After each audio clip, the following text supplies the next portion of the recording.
while. Now, Mar has his hand raised. What's up, Mar? Hello. How's everyone doing today? Doing fine. What's up? What's up? Okay, I have a question. So, like, I would agree, right, that there are definitely like the Reformed is a large spectrum, right? There are obviously like you have Reformed Baptists, you have Anglicans, you have those who follow the Caroline Divines, and so you have like a large spectrum of Reformed theories and Reformed traditions, right? And so I would say that like obviously like those of like the likes of like They agree many on the Reformed basics, Baptists. like they're bound by like the canons of Dort and their confessions, but within that there are some variations. I mean, not all Reformed except the canons of Dort, to be fair. But well, to be fair, And they for put Dutch them in different. Reformed, you have to believe the canons of Dort. I agree. No, I don't disagree if you're Dutch Reformed, but not everyone is Dutch Reformed. Yeah, if you're right? Baptist, then you do not have to. Yeah, no, yeah. So I was when I say because like there's Reformed Christians in Presbyterianism, in the Dutch Reformed, in the Baptists, in like the Anglicans. When you say a Baptist, I'm not trying to like gish gallop you or talk over you or anything. I'm just you have to be careful with our language here because like if you call a Baptist Reformed, and that means something totally different. So like Reformed is a specific historical term. It's not like if you use it as a blanket term, I mean we're just kind of risking inaccuracy here. Because like Cranmer is an Anglican, right? But he considers himself like Reformed. Right. Yeah, but Anglicans, modern day Anglicans don't hold to anything, dude. They have two branches in Anglicanism where they're trying to find a via media between Calvinism and Roman Catholicism. So that's why you'll have like the other Paul, who's a more Calvinist Anglican, and then I don't know, I can't think of an example off the top of my head, but there are other Anglicans that are more Roman Catholic. Yeah, I agree, and the whole point, right, is to show that like the quote unquote Protestant and / Reformed traditions are like have a large spectrum, right? Like if you read like Davion or like Baxter, they're not going to sound someone like they're not going to sound like someone who's like from like the quote unquote like Baptist side, like John MacArthur or any of like the later Reformed like teachers. And so, would you say that there are any sort of like any like sect of Protestants that would like have views more compatible with that of like Orthodoxy versus not, right? Because I understand too that they all hold to sola fide, right? And then you have the whole like federal revisionist movement and all the nonsense, but well, it's just difficult. Understanding, like which yeah, if you want to like try and like find a specific group of Protestants that match. I'll make it easy for you. No. yeah, it's like I can't think of any, because the thing is that Protestant, even trying to like put a label around and lasso around any one group of Protestants is like it's a very like it's an impossibility, frankly, in my opinion, because again, at the end of the day, all Protestants hold to the right of private judgment. So at the end of the day, I don't think any of them get it right. Yeah, I don't think any of them get it right. I think they all make errors in one way or the other. Yeah, I think all of them make errors, right, insofar as like the other things they hold to. And it's not to say that to like scour, right, for Protestants that have views compatible with ours. Rather, it's to demonstrate that, because like they would all like say that they hold the penal substitutionary atonement, for example, or they would all hold the sola fide. But even like the sola fide of someone like Richard Baxter is not the same sola fide of like John MacArthur or like any of like the Baptist theologians. Well, that's because they believe in like they have to reinvent their theology every generation. I'm not disagreeing, right? But what I am saying is that like if you like, would you agree? Because like would you say that like there's a sense, right, in which there's a substitution and a penalty in the atonement? It depends on what you mean. Yeah, see that so they like right off the bat saying, would you agree there's a penalty? Well, what do you mean by the penalty? What do you mean by substitution?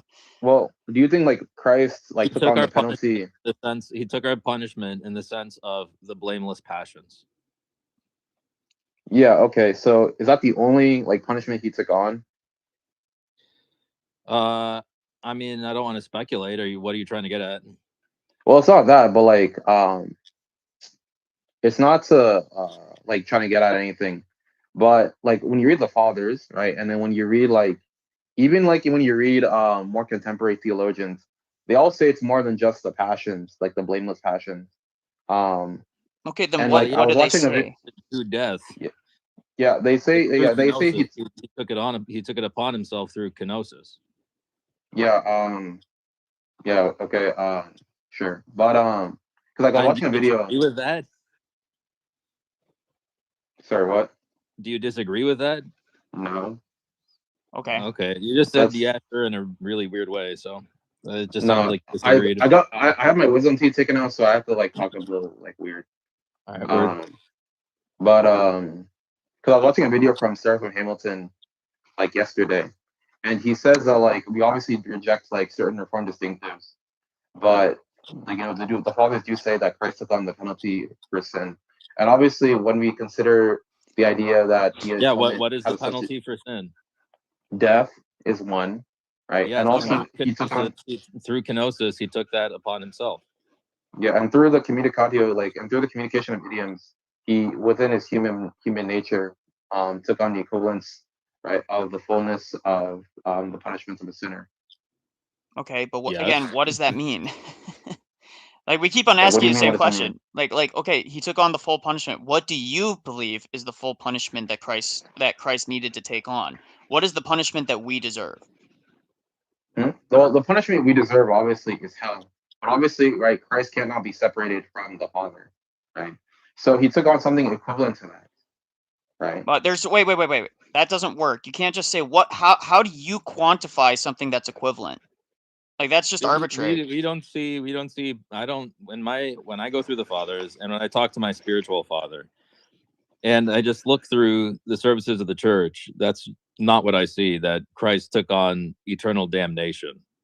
That's Or ridiculous. equivalent to it is what you said. But what is the equivalent then? What is the mechanism? What is it? You're just saying that he took on the equivalent of it isn't actually explaining what that equivalent is. Because now you're saying so let me ask you this. Is God does God need that to happen in order to forgive us or in order to reconcile us? Well, the scriptures do say without the shedding of blood, there isn't forgiveness of sins, right? Well, hold on. So Wait. Is God incapable of forgiving without the shedding of blood? obviously not in a theoretical, only in a theoretical sense, right? It's the Well, same no. like when we go to baptism. Did the Ninevites have to shed blood to be forgiven by God? No, Okay, well there not you go. necessarily. No, and obviously, right? The difference between the Ninevites and us is that we have a set prescription for what we have to do, and what is ought to be expected of us. So, for Wait, the example, in Ninevites lived baptism, during a certain time period in which there was already a temple, and there was all sorts of ways in which a goyim or a non-Jew could Whoa. reconcile themselves. yeah, the Ninevites were preached to, right, and did as of what God had commanded or prescribed of them in particular, Okay. right? And So likewise, we also that's all I'm saying. My point is to say that it's obviously not an exhaustive statement to say that God must do it in a certain way in order to forgive us, right? Well, yeah not all sins require death. I mean, there are a lot of sins in the Old Testament where you steal $5, you pay back 25. There, bada bing, bada boom, you're atoned for, right? I mean, obviously you need the repentance in your heart as well, but they don't all require death.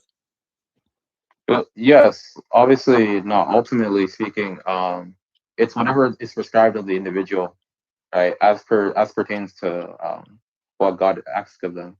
And likewise, right? For example, in baptism, and the fathers make note of this, like Saint Augustine, Saint Prosper, Saint Gregory, and even Saint like John of Damascus.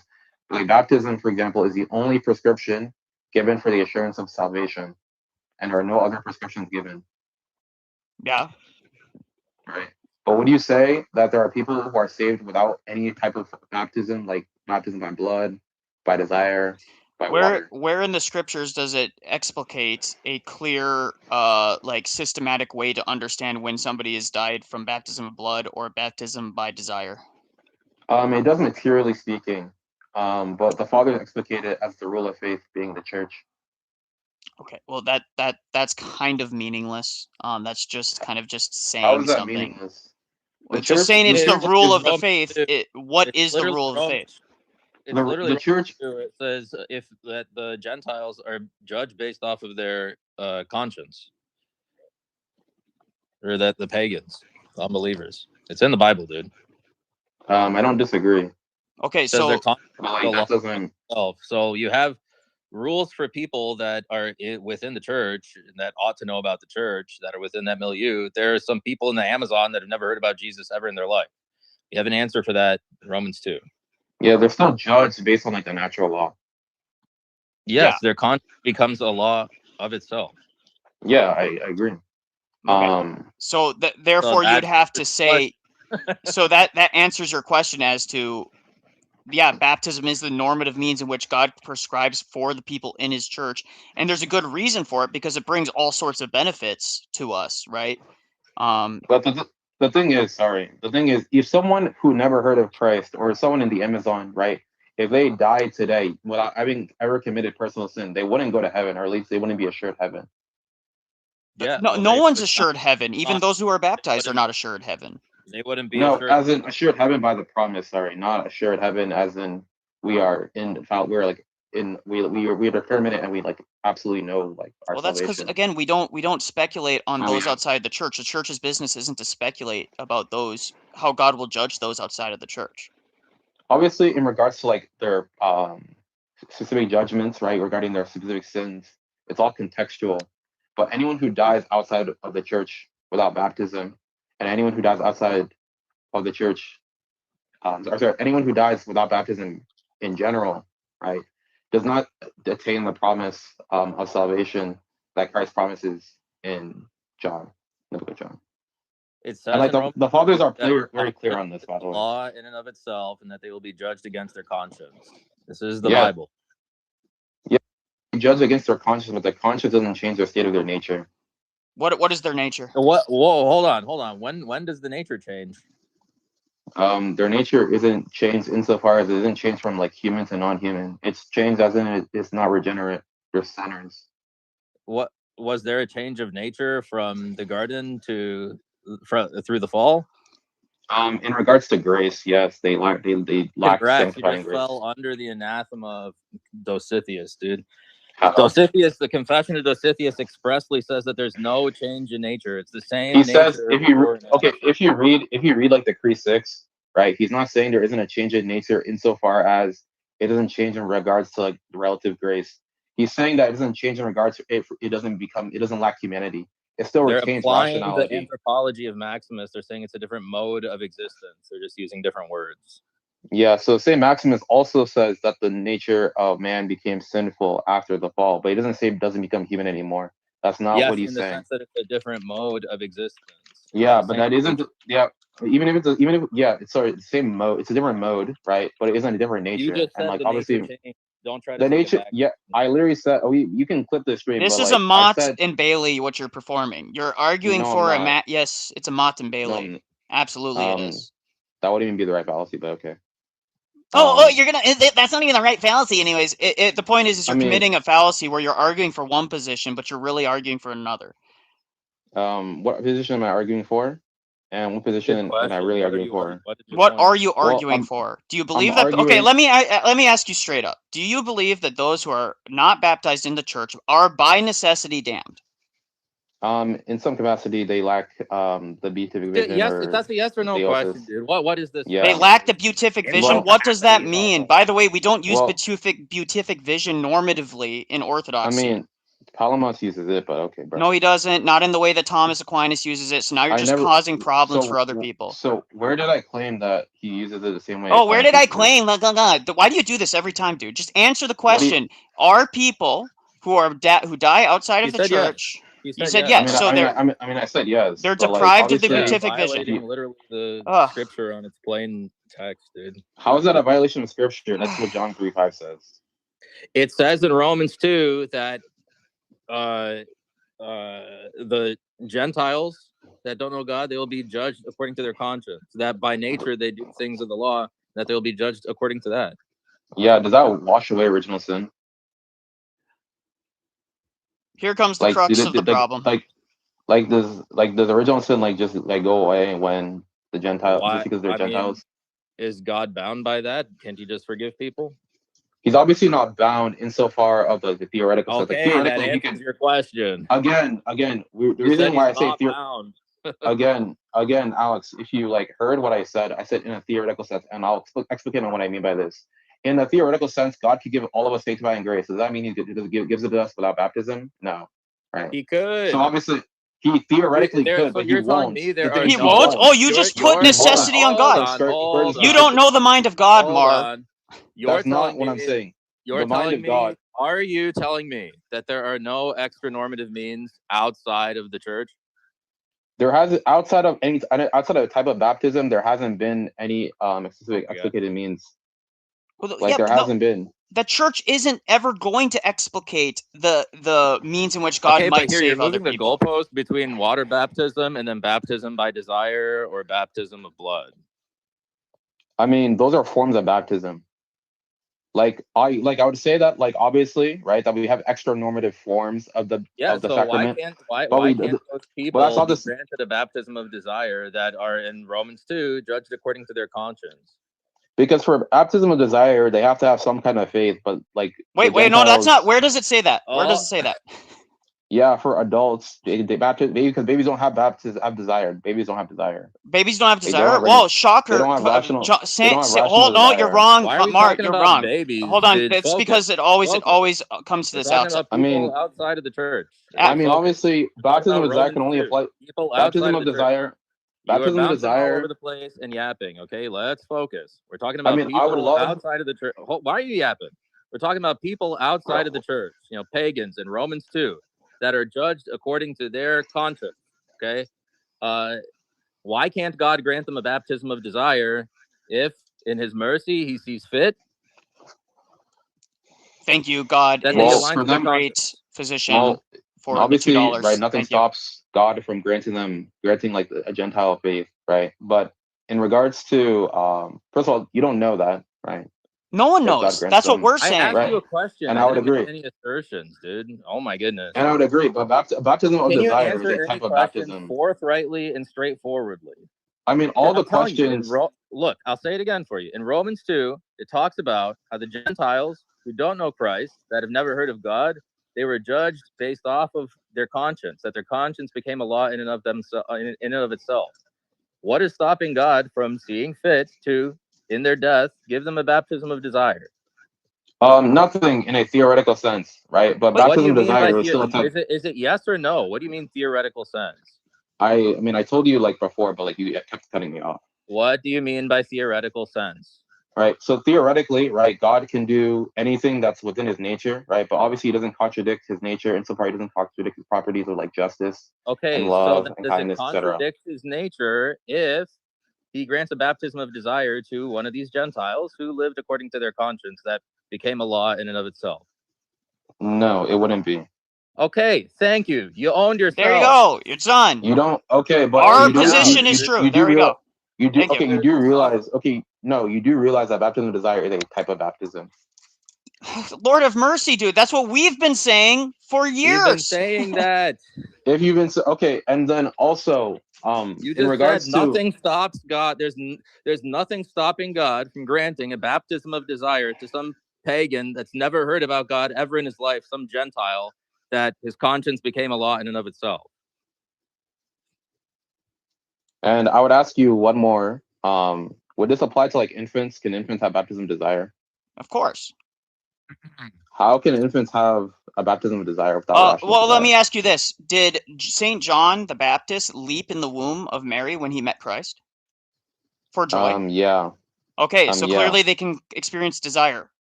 There you go. Okay, so how's that a desire? You think an aborted baby gets baptism of blood? No. Why not? Really? Not necessarily. Wow. Because they're not martyrs. They're not martyrs. What? Wow. Okay, so do you hold that infants by necessity, if they're miscarried or otherwise who are maybe they're pagans or whatever else, by necessity are damned? Is that what you're suggesting? They don't go to heaven, but they don't experience torment. That's a distinction without a difference. Do they go to hell? I'll ask very clearly. Do they go to hell? Yeah. Yeah, sure, bro. They go to hell for eternity. Which is by the way, hell by definition is separation, right? So they don't experience the love of God, right? They just enter into a static. Do you believe they enter into like some sort of static state of bliss or non-existence, essentially? They don't enter non-existence. They exist, but they can have natural beatitude. There can be nothingness, right, in a sense, or like there's one opinion, So but like you only find non-existence. this in That's like nothingness is San, non-existence, dude. You're just that's such a joke. no, Such a joke. Let mm, me redefine non-existence to mean, oh, this like where they never have any forward or backward momentum. You realize to it actually should live be. means to be able to experience and make free choices, right? It's not Um, sitting there in a I static mean, state of bliss like the Nikolai, beatific vision, right? I don't know why you keep interrupting me, but I was gonna say that like you find the opinion of like Saint Nectarius of Agana being one, where he gives the possibility that they could be right saved on the last day, right? But that's only his opinion, Yeah, and right? there's And other so saints that have an opinion that they are in heaven and greater than even the angels. That's what Saint Ephraim the Assyrian says in one of his hymnologies, and he's one of the earliest church fathers that we have hymnology from. We have yeah, so Saint Gregory. We have Saint Gregory that says that they experience they experience a lesser form of paradise in one of the heavenly mansions. We have many saints that speculate, but most of them will never go too far. But almost none of them, by the way, almost none of them say that they experience eternal damnation in hell. Almost none. Some speculate about a third place, but that makes no sense within our eschatology. So we could just kind of throw that out, frankly. yeah, so in regards to damnation, right? I hope you understand, right? Just so that when we speak of damnation, we're just speaking of the deprivation of heaven and not of positive punishments, right? Well, you would agree, He asked right? you if they go to hell, and you said yeah. Well, obviously, well, you do realize that like not everyone, right, in regards to this, like being Wait, using hell in this way, right? so Not everyone's going to experience I'm gonna positive make this punishment or practical, torment. I'm gonna make this very practical. You you are married, you have a wife. Your wife has a miscarriage. Miscarriage babies by necessity are unbaptized. They God does not grant them heaven. Your wife goes to heaven, is sitting at the pearly gates. St. Peter's right there ready to greet him, and she says, "Will I see my little baby who I miscarried? I named him John." Is St. Peter going, sorry, you know, you're as much as we'd love to have your baby come into heaven, he wasn't baptized, so God won't not let him in. This is an emotionalism argument, It's not but emotional. I It's a still stand. practical. It's a praxis argument. It's an argument in It's not a praxis. praxis. It's not a You want to praxis know argument. why How do you know not a it? How do single you? living priest or bishop will say that to a grieving mother who's a widow? You want to know not a single one will do it because it's not the way that we view these things. Okay, that's not okay. So first of all, just because they won't tell them doesn't So you're like saying they should it lie doesn't to them. distinguish the two. The wife They're not comes to lying. the way if the wife comes to the bishop and says, "Will they be in heaven?" Should they lie to them and say, "Well, actually, there's a chance they are if your position is true"? They don't have to lie to them, right? They can just say they're not suffering. Like, Oh, they're what are you not going asking into about? suffering. But will I get to comfort my baby in heaven? Will I get to meet my child who I never got to meet? And he'll say, no. He's gonna say You're no. just I don't know why. Why are you trying to tap dance around this? You said they go to hell. That's kind of the end of the story, dude. Yeah, exactly. well You said they because go to hell. uh, you don't understand the I because you, was bro. Okay, How do you know well what you I can don't understand? You don't know what I know and don't know. like your tweets today clearly demonstrate that.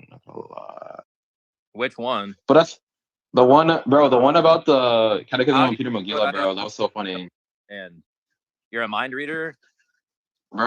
bro. Okay, so Dude, you're full of pretentious like speculations and bro, posturing. You don't actually know anything. Obviously, bro. I mean, This is why Source, this is you're why. source. just Hold on, double talk. Hold Mar. You're up, just double bro. talk. None. Some So anon that's like strewing division online, and it's wrong. It's I evil.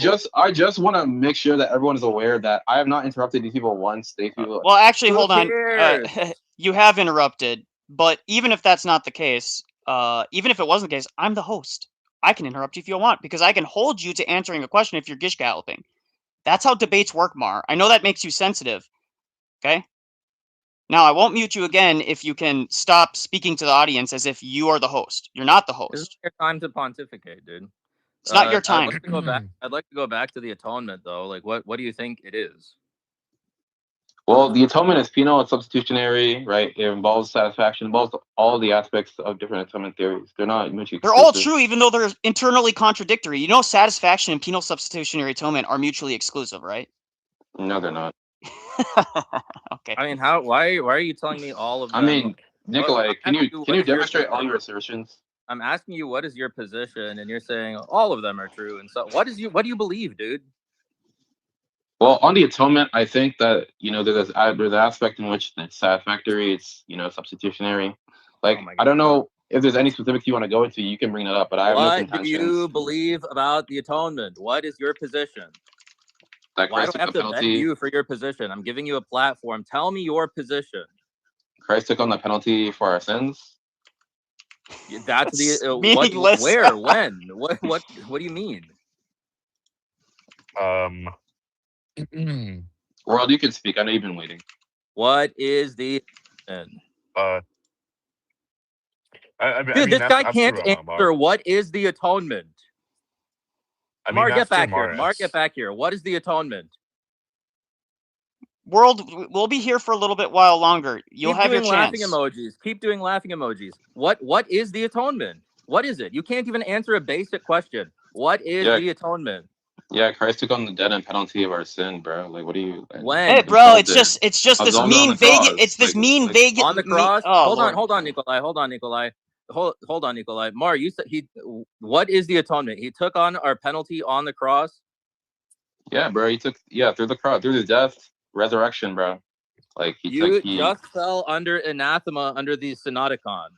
I honestly think, considering it's coming from you, I don't really believe that. But the Synodicon says that the only begotten Son reconciled us to himself through the entire mystery of the economy of the incarnation, and through himself and in himself to God the Father, and it follows necessarily to the all holy and life creating Spirit. Therefore, to them who invent these new and strange doctrines, we say anathema. If you disagree with that, you're anathema. It's the entire economy.